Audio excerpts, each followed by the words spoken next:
అంబేద్కర్ కోనసీమ జిల్లా రామచంద్రపురం ఏరియా ఆసుపత్రిలో రాష్ట్ర కార్మిక శాఖ మంత్రి వాసంశెట్టి సుభాష్ ఆకస్మిక తనిఖీ చేసి రోగులకు అందుతున్న వైద్య సేవలను పరిశీలించారు. ప్రస్తుతం డెంగ్యూ, టైఫాయిడ్, మలేరియా, వైరల్ జ్వరాలతో ఎక్కువ మంది ఏరియా ఆసుపత్రిలో చేరుతుండటంతో రోగులకు అందుతున్న వైద్య సేవలను స్వయంగా తెలుసుకునేందుకు మంత్రి సుభాష్ ఏరియా ఆసుపత్రిని సందర్శించారు.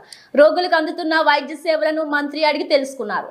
రోగులకు అందిస్తున్న అల్పాహారం అలాగే రోగులకు మరింత మెరుగైన సేవలు అందించాలని వైద్యులను మంత్రి సుభాష్ ఆదేశించారు.